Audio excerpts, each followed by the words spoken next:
Thanks everyone for being here. Great to see such a big crowd late in the day.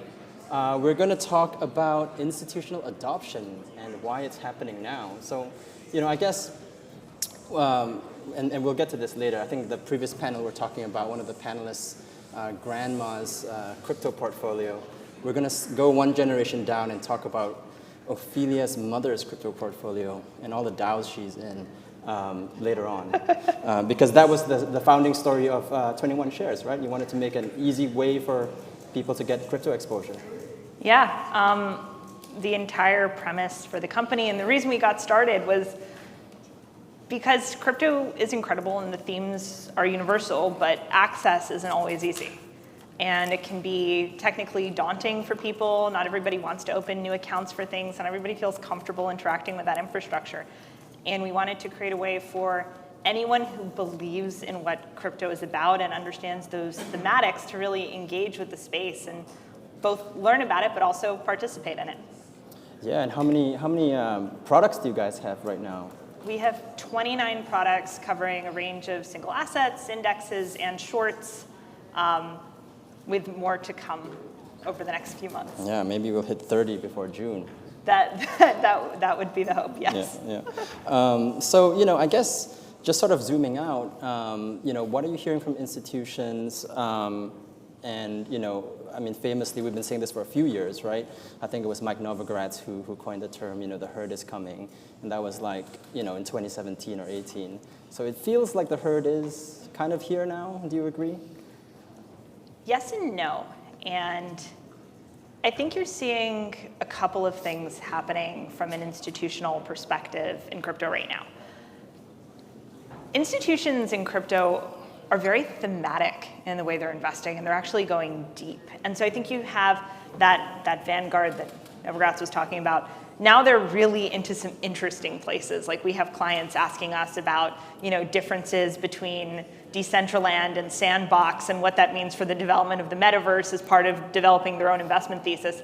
And that's some really sophisticated stuff relative to where we were a couple of years ago where, it was a lot more questions around like, what is a decentralized ledger? Why does it matter? And I think you're seeing there's a cohort of institutional investors who entered really early, who were that vanguard, who are now diversifying and becoming increasingly sophisticated in the sector. And then you have a new cohort who are just entering and are starting to really make more meaningful allocations, starting to actually do work and understand the sector and really begin to get involved, which is wonderful. It means you have institutions participating on both ends of the spectrum, both this longer tail of more advanced topics in crypto and more sophisticated applications, as well as consistent new engagement with what I would consider, let's call it the blue chips of the space.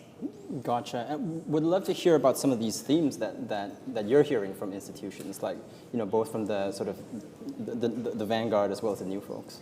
So I think there's a part of the institutional spectrum right now that, especially those new entrants that are looking for broad-based exposure. So that's where you're seeing demand for index products, demand for Bitcoin, Ethereum, and they're really driving that. And for the first time, they really seem to understand what the nuances there are and why. And it may seem pretty basic, like the differences between Bitcoin and Ethereum, but actually that's a whole level of sophistication beyond where we were even a few years ago.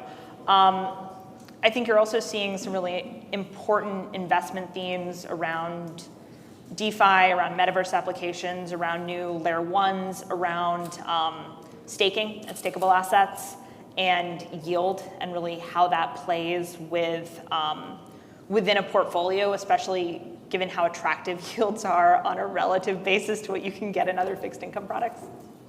Yeah. And that's also quite new. We've had stakeable assets and staked products for several years, but we've never really had people digging into, in a sophisticated way, what do liquidity profiles look like? Why does this matter? What are the impacts on trading? What are yields like? How do yields correlate to price? How do yields correlate to on-chain activity? And actually trying to understand the value drivers of what make these chains usable, what they're being used for, how they're being used, and how those use cases are evolving over time. And I think engagement with the use case as opposed to just engagement on price momentum is incredibly important if you want to have long-term, tangible engagement from some of the largest capital allocators in the world.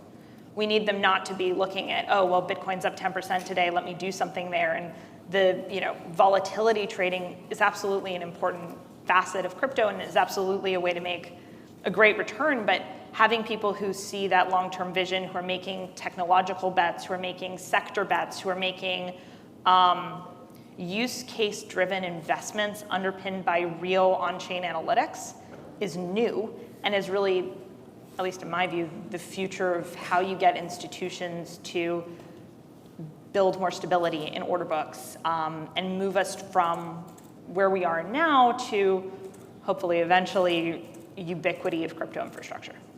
I mean, I think that's a really interesting point, especially in light of, I think most people have seen Chris Larsen is trying to get a campaign going around, changing the Bitcoin consensus protocol, right? Switching it away from proof of work. And it's a little bit like, shareholder activism, getting institutions involved in the code and the underlying technology of these protocols. I guess I would love to hear a little bit of insight on how you think institutions are actually educating themselves on this. Like, who are you interfacing with? How are these folks keeping abreast of all of this stuff? And then secondly, we can go and talk a little bit about ESG and energy stuff as well. Yes, and also governance, because the way institutions are entering the space has some pretty significant impacts for how we develop governance as a sector. So I think the key piece here is as investors are getting engaged in things that we may not naturally realize that they are. You can see it in the sophistication of research that's both coming out of these institutions and being consumed by them. So if you go back a few years ago, the idea that you would have major banks publishing consistent research on anything to do with crypto was pretty much absurd. If you thought about the types of things that research would even include, it would be a lot of distributed ledger technology could one day change how fund accounting works, and very little about market dynamics and why, what price sensitivity looks like and why you want to enter a market at a certain point in time. And I think both the types of things that these institutions are looking at, as well as the way in which they are entering the space is changing. And the types of questions we get as a provider are getting more sophisticated, month over month. We're being asked about on-chain indicators. How do you think about creating systematic methods for valuing crypto assets? How do you actually compare from a on-chain analytics and what the technology actually does? How do you compare Solana and Tezos? How do you compare Bitcoin and Ethereum? How do these things play relative to each other? And actually understanding an ecosystem, not just, hey, distributed ledger technology is cool and it'll one day maybe do something, but actually engaging with more of that specificity. And I think that's going to translate in a really wonderful way to governance. If you look at governance, like TradFi governance, well, one, it's usually really, really boring stuff that no one cares about, and so engagement is really low, which is pretty different than how DEXs work and DAOs work, where you're actually engaging in meaningful decisions about the operations of protocols or the operations of individual projects. And I think that change means we need that engagement to be solid. And the fact that these institutions are getting engaged in that way is likely going to be a net positive. At least it means when we do protocol votes and things like that, people will actually hopefully get engaged with it, since they are major holders and as major allocators of capital. That's sort of always going to be the case if we actually want them to put that 1 to 5% into crypto that we've been talking about for years. If we actually want that, it has serious implications for governance, and so their engagement is a net positive. Sure, absolutely. I did a session with A16Z recently, and obviously they've spun up a whole internal process and a team to work on governance issues, right?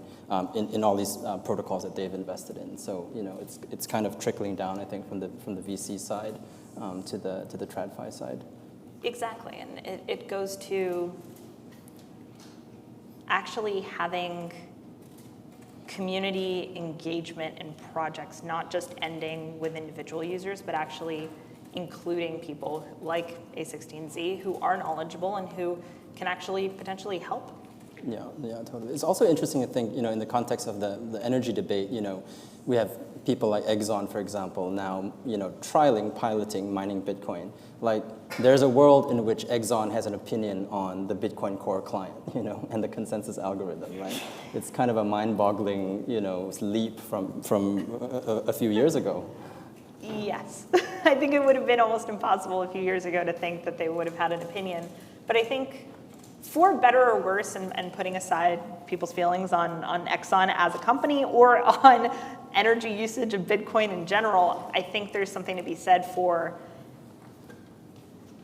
we're transitioning from a world where crypto was considered fringe, was considered questionably legal, was considered sort of dark and scary, and this thing that like, oh, I'm not even comfortable responding to your email because it has crypto in it and I'm a wealth manager, and if I say something I could lose my job. Like, that was where we were a couple of years ago, into a world where major corporations are having to actually engage with this and deal with it, and deal with the impacts it's going to have on their balance sheets, on the way in which they do business, on the way in which they make payments, potentially as new monetization streams. And that's really exciting, and I think it's something I would certainly hope we as a community will welcome and hopefully continue to work with them to bring them up the learning curve, because engagement shouldn't just end there, right? We want people to participate end to end in the life cycle of this industry, and help us move it in from where it is now towards really being the way in which finance operates. Totally. Quick question, and then we're going to take some of these and then go to the ESG piece as well. Did institutions become more adventurous, or did the world just get more crazy? That's why they're adopting crypto assets more. That's a really hard question. I want to say either a little bit of both or neither. I actually think what's happening is different. I think anything new that you introduce to some very conservative, very highly structured, very large machines, any new input you add to a very large machine takes a while to work its way through. And I think if you rewind to a few years ago, a lot of the conversation around crypto, especially crypto sort of X, Bitcoin, so smart contracts, alts, on-chain applications, there was a real question as to, is this going to be a thing or not? And the people who play in the is this going to be a thing or not part of the institutional spectrum are largely VCs, right? That's where you're seeing, and we saw them. We saw them come in a few years ago. They started making investments both in tokens as well as in equities of companies operating in the space. You saw them start to take positions, but that's the game that they play. Will this technology be a game changer or not is the land of VC for the most part. Some hedge funds, mostly VC. We're moving out of that, right? No one is asking, hey, is crypto going to be here in 5 years? There are a lot of questions as to what does crypto look like in 5 years, which use cases win, which use cases lose, which protocols win and lose, which layer ones, how are smart contracts going to work, what is the future of on-chain insurance? But no one is asking whether or not the on-chain world will exist in 5 years. That's a major difference. And if you're a hedge fund or a wealth manager or an institution whose business is not, hey, is this technology going to be a thing or not, you're now entering a new phase. And so there's an element of becoming more adventurous. There's an element of the world has gotten a lot crazier, and inflation is a real narrative for the first time in quite a while. And people are engaging with some of these more core monetary policy topics. But we can't really discount the fact that we as an industry have also grown up. And no one is questioning, is Bitcoin going to be illegal next year is not a conversation we are having in most of the world at this point. How is Bitcoin going to be regulated is a wildly different question than whether it will be allowed to exist. And we sort of take that evolution over the last 2-3 years for granted because we all work in this and we live and breathe it and we always thought it was going to exist. But if you're outside of this industry looking in, the risk associated with that question is material, and it may not actually be your job to take that kind of risk. Absolutely, and there's only so many times China can ban Bitcoin in a year, right? Yeah, like exactly. The 50th time or something. All right, questions from the floor. Here's a quick one. How much AUM do you have? $1.5 between 2 and 2.5 billion. All right, that's a big chunk of change. And is the future of institutional crypto adoption on-chain or off-chain? Complicated question. In order for the future of institutional adoption to be on-chain, and I do think there's a piece of institutional adoption that will be, there are certain types of activities you're going to have a very difficult time getting institutions to engage in. So DEXs, you would need an order book. You would need enough liquidity to actually support some of the use cases and some of the infrastructure that institutions are used to having. And we're not quite there yet. And I think there's promise to get there, but there's technical development that's missing. And we need to work on that to get to a place where the infrastructure is robust enough and scalable enough to take on the kinds of capital pools that institutional investors would need to be able to deploy. And I think there's a question there. The other piece is regulatory clarity. Kind of goes back to that whole, should Bitcoin be a thing or not? We need to answer those questions. We need to answer, how does KYC AML intersect with a DEX? And it's not an easy question, and it's not a comfortable question largely because you have different regulations in different parts of the world, and the whole point of DeFi is that you can kind of stretch across the top and work across every geography, and that's amazing, but it makes it really difficult to comply individually with each set of things that each individual institution is going to be subject to. So for example, an institution in the United States, an institution in Switzerland, an institution in Zimbabwe, and an institution in Australia may have completely different regulatory regimes that they need to comply with. And that has implications for KYC, for AML, for the types of risk they're allowed to take, for what fiduciary responsibilities they have. And it's going to be really hard for DeFi until it reaches a much more advanced stage of maturity to actually fit every single one of those. And I have no doubt that we will get there, but I just don't think we're there yet.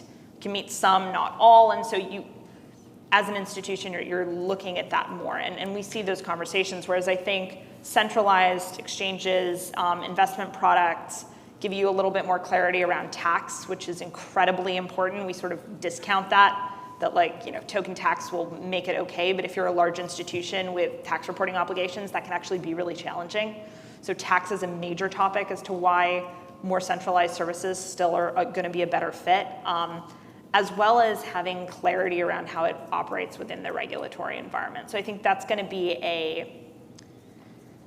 I think in the long term, you'll see more institutions getting involved in DeFi, which I'm personally extremely excited about, and not just, holding tokens and investing in it as a thematic, which we're already seeing, but actually engaging with the products themselves and then the protocols and using the on-chain functionality. But I think we have a ways to go. I'm pretty excited about some of the new institutional DeFi projects that I've seen rolling out, and I think once we have more consistent product market fit there, we're going to see some really great things. We don't have a ton of time, but I wanted to quickly segue over to ETFs in the US. So you registered, filed for an ETF with Cathie Wood, who sits on your board, spot Bitcoin, I think, right? Mm-hmm. So I guess, kind of two questions. We already have the Bitcoin futures ETF. Retail can buy on Robinhood, PayPal, Cash App. And we've been waiting for this Bitcoin spot ETF for years, right? And always the promise was, this is the gateway to mass adoption and so on. So is the day for the Bitcoin ETF, is it over? Do we still need it? What's the point of it? I mean, obviously, I think we still need it. But the reason we still need it actually goes back to my mom. My mom is never going to open a Robinhood account, right? She uses really old school infrastructure, right? You're talking Schwab and JP Morgan and big banks that she's had decades of relationships with, that she's comfortable with, and she's happy with that. And that's how she's investing for her retirement. That is how she operates her financial life. I don't know that if you want that mass adoption without providing it to people, without needing to modify their infrastructure, you're really going to get everyone engaged in the way we would want. So that's one piece, which is an infrastructural question. I think the other one is we take for granted a little bit still the check sizes. So Cash App, Robinhood, great, okay. $10,000, $100,000, $1 million, $10 million. At what point are you no longer comfortable using that? And there is a number, and everyone's number is different, but there is a number. And that causes a lot of the, both retail and institutional part of the market that are sort of trying to custody large volumes of assets, trying to trade large volumes of assets to feel more comfortable with their legacy infrastructure. And so that is really a question, and why I think there's still space for this. And as far as the futures products go, futures products absolutely have a reason to exist. Absolutely. In a very similar way to GBTC has a reason to exist, but the thesis that you're buying that product on is actually fundamentally different than just pure Bitcoin exposure. There's something else in there. And if the something else that's in there is part of why you're buying the product, because hey, I see the basis trade, or I want to buy the discount inherent in the GBTC product because I see a world where X, Y, or Z is going to happen, and that's going to change this discount in this way, and I'm making a sophisticated bet on why it's going to behave in that way that has absolutely nothing to do with the price of Bitcoin. The price of Bitcoin is in there, but it's not the only thing. And so while those products absolutely should exist, have a reason to exist, and will continue to exist, there's still space for something that really just gives you that pure play. I want exposure to Bitcoin using my existing infrastructure. How do you do that? That's going to be a spot ETF. Wonderful. Unfortunately, we've run out of time. What is your mom's crypto portfolio looking like these days? My mom is actually getting pretty diversified, which is exciting. I don't know if everyone knows this, but my mom is actually one of the first people to talk to me about Bitcoin, like way back in 2013. And mining? No, she's not getting into mining, but she certainly is like the go-to person of her friends in her generation for understanding like proof of stake versus proof of work and how they operate and why they belong in your portfolio. And it's been really exciting, actually. I bet she has a huge doodles collection. Well, thank you, Ophelia, for that great chat, and thanks to all of you for listening. Thank you. My ears that I soothe, so I don't